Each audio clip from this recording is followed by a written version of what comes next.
So, did you all ever sit around when you were kids and compare scars? Like, I got this one from when I fell off my bike, and I got this one here from when I fell out of a tree. We would show them off like they were trophies, proof that we had lived.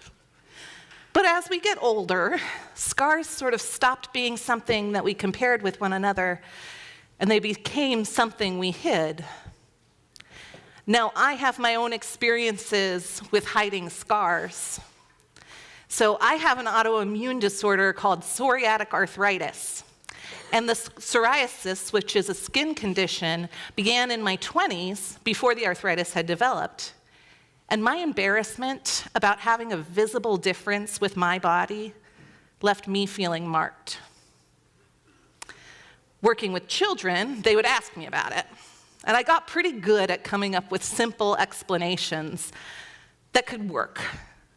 But honestly, it was hard. For a while, I dressed differently. I avoided showing parts of my body that might make other folks uncomfortable or concerned for me.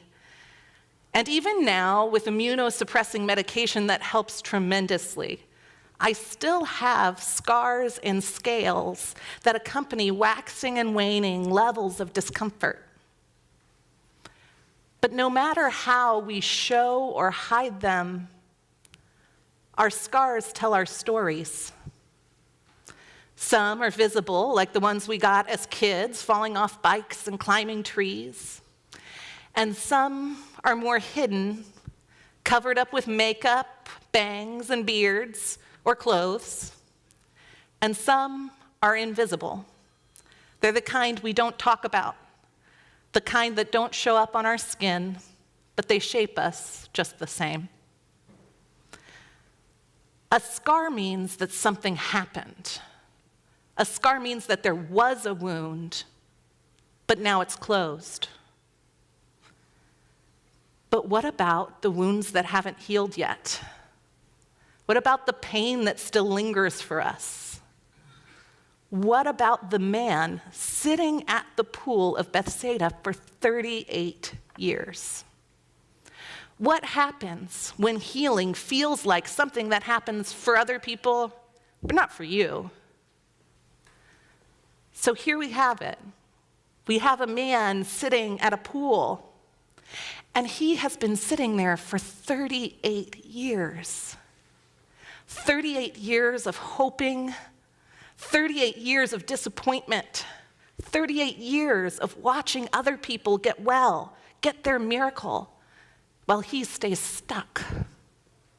Now, to give you some real-life comparison, I am 38 years old. So this man has been waiting my entire lifetime for healing. That's a long time to wait.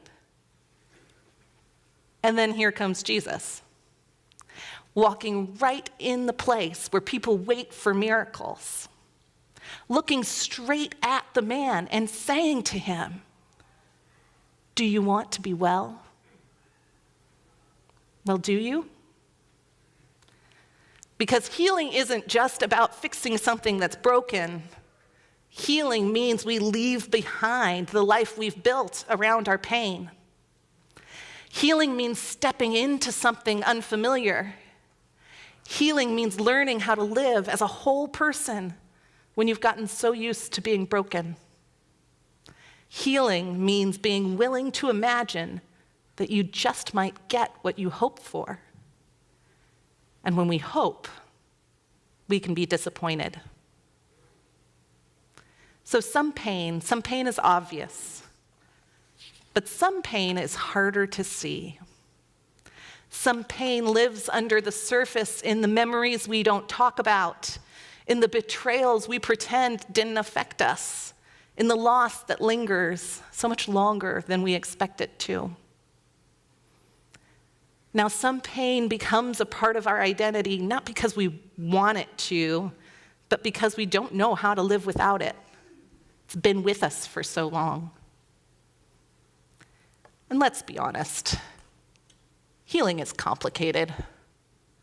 Because healing requires change. And change even if it's a good change, is kind of terrifying, and it's not always simple. Like, have you ever watched a cut heal?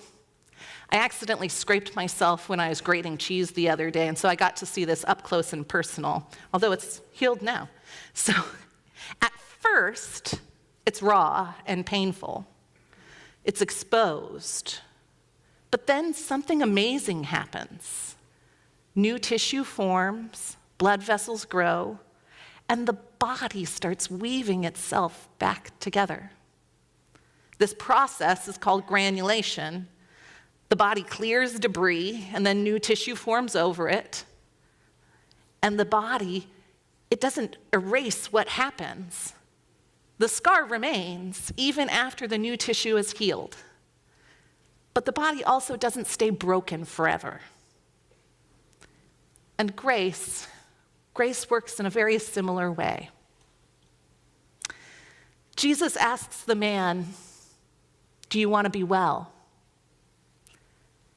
And notice, the man doesn't say yes, but he doesn't say no either. Instead, the man gives Jesus reasons why his healing hasn't happened yet.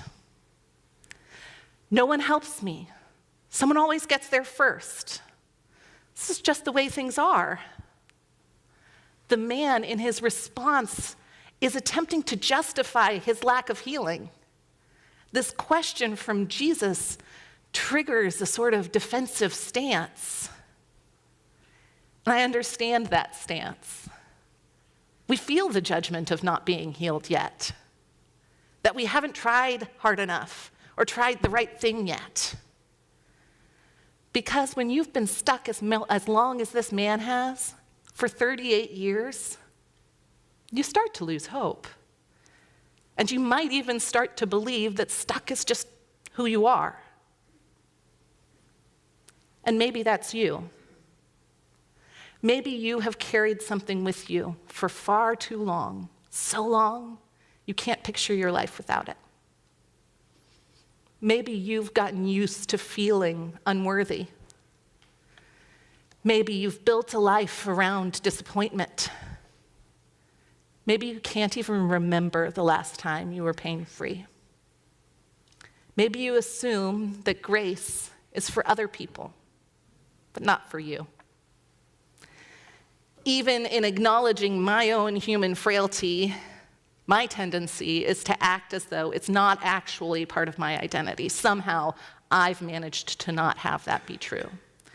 That because my condition is not as bad as my sister's Crohn's disease or endometriosis, which both required surgery and regular infusions, or as bad as my mother's ankylosing spondylitis and the inflammation that attacks her joints, her eyes, her skin, and whole being, that somehow I'm different, that this identity is not a part of me. And because we grew up in the same household, raised by the same woman, my sister's mother and I have, over the course of time, adopted a sort of toughen up attitude and push through it mentality. My husband, Keith, has lovingly calls it toxic femininity. He also likes the word femchismo in my house. Because for us, nothing's that bad. No pain or stomach trouble or illness will stop us from doing whatever we had planned. Until, of course, it does. So, for me, sitting in a pain clinic half-dressed, I received a kind of reassurance that I did not know I needed. I'd been referred there by my doctor for acupuncture, and I had to fill out surveys about my pain to assess whether or not the treatments were helpful and should continue or not. And in speaking with the doctor at the clinic there, I said, well, my pain isn't that bad. You see people with real problems every day. My pain isn't debilitating, so I don't really know why I'm here. And that doctor looked at me gently and said, when was the last time you were pain-free? Not just low levels of pain, but no pain. And that question stopped me. It's like Jesus asking, do you want to be well? It had been so long. I couldn't remember what it felt like to be completely pain-free. I had gotten so used to pain being a part of my existence, if not a part of my identity, that I just couldn't imagine it was possible. I thought, this is just what it feels like to live. But Jesus sees us. And Jesus knows our stories. And still, he asks, do you want to be well? Not, do you deserve healing? Not, have you earned it or tried hard enough? Not, are you ready for it? Just, do you want it? Because grace, it isn't just about forgiveness. Grace is also about healing. So Psalm 34 says, the Lord is near to the brokenhearted and saves the crushed in spirit. God is not distant from our wounds. God is not indifferent to our pain. God is near. And healing? Healing isn't just about fixing what's wrong. Healing is about wholeness. Healing is about integration, bringing all the shattered parts of ourselves back together. So one writer puts it this way, the world is not seen any longer as embodying this omnipotent sovereign's will, but rather as responding anew to a possibility offered. So that means that God is not handing down decrees from above. God is not forcing outcomes. God is offering healing in every moment, inviting us into a new possibility, a future that's not bound by our past, a life that is not built around our wounds, and a story where grace gets the final word. So what happens next? Now, Jesus doesn't just tell the man at the pool to try harder. Jesus doesn't tell him to prove he deserves it. He doesn't give him a 5-step recovery plan, although we would like one. He just says, get up, pick up your mat, and walk. And part of the miracle is that this man does. After 38 years, he stands. After 38 years, he moves. After 38 years, he steps into a future he thought was impossible. And maybe that's what grace is inviting you into today. Maybe today is the day to put down the thing that you've been carrying. Maybe today is the day to allow hope to come into places that you've long abandoned. Maybe today is the day to stop waiting for permission to be healed. Maybe today is the day to hear Jesus say to you, get up, pick up your mat, walk. Because grace is not just about being forgiven. Grace is about being made whole. So Sarah Montana, she stood in a packed auditorium, and she told a story that few people could imagine.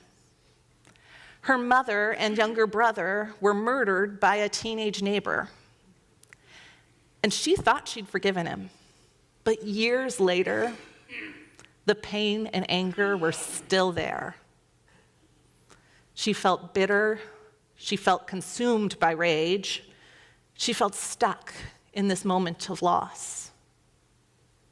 And then, one day, she realized she'd been treating forgiveness like a transaction, something to say and then move on and be done with it. But grace doesn't work that way. Healing doesn't erase the wounds so we can ignore them. It transforms it. It doesn't mean you go back to being the person that you were before the pain. Instead, this healing makes you something brand new. It takes the wound and reshapes it into something that no longer controls you. For Sarah, forgiveness wasn't a one-time decision. It was 1,000 small choices to release anger when it tried to take over, to let go of the narrative that revenge was the only way forward, to believe that the man who took everything from her was still human, an image bearer too. And eventually, the weight began to lift. She was able to stand in a courtroom to look at that man who had shattered her family and say the words, "I forgive you," and mean them.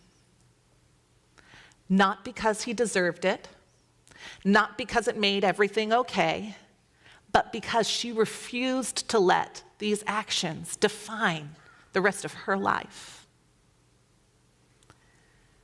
We like to think that healing looks like this.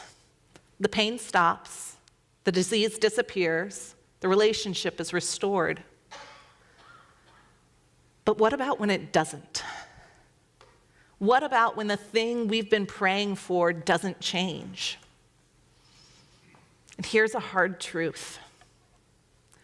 Healing is not always the same as curing. And grace doesn't just cure. Grace makes whole. For some, this healing will be dramatic. The tumor disappears, the addiction is broken, the relationship is restored. But for others, healing is something else. Some of us have been waiting for this healing for a long time. We've prayed, we've believed, we've hoped. And the disease didn't go away. The relationship did not mend. The pain still lingers. So what does grace look like then? Now, grace is not about making everything perfect. Grace is about offering new ways forward. It's learning how to live with what remains. It's finding joy inside of what isn't fixed. It's discovering that grace is not an eraser. Grace is an artist that makes beauty out of what's left behind. So Eugene O'Neill once wrote, "Man is born broken. We live by mending. The grace of God is glue." And I've always struggled when people say, "What doesn't kill you makes you stronger," because I just don't think that's true. Because sometimes what doesn't kill you leaves you brittle and injured and traumatized. But I wonder if it's a bit more like glue. So if you use wood glue on broken furniture, the furniture itself will be stronger than before it was broken. But before the glue is applied, or the healing is applied, or the grace is applied, it was broken. If you tried to use it or put any weight on it, it would have collapsed. The breaking of the thing did not make it stronger. And glue has to set for a while. If you try and use something too early, it would just collapse again, as it would have before it was fixed. This healing takes time. But one thing is important to remember is that the thing that broke the furniture is not what made it stronger. The glue did. It's not the injury that makes us stronger, but the healing and the grace that transforms us into something new. These scars of ours on our hearts and on our bodies are the evidence of God's grace. And this healing we receive makes us both stronger and softer, which means Healing isn't about returning to what was. Healing is stepping into what could be. Now, maybe you're carrying something around today, a wound that still defines you, a betrayal that still stings, a moment of pain that still owns so much of your story. And maybe grace isn't about erasing that wound. Maybe grace is about healing the way you carry it. Maybe grace is about letting go of the weight you weren't meant to hold forever. Because healing isn't pretending nothing happened. Healing is allowing grace to reshape what remains. Healing is choosing to step forward even when the past is trying to hold you back. Healing is having compassion for the work you've done carrying this thing for so long. And healing is trusting that God is still writing your story and that what broke you didn't make you stronger, and it's not where the story ends. Will you pray with me? Gracious God of healing, we come before you, carrying our scars and our wounds, both seen and unseen. We thank you for your grace that heals, not by erasing our pain, but by transforming it. Help us to trust in your healing, to rise and to walk into a future shaped by your love. Amen.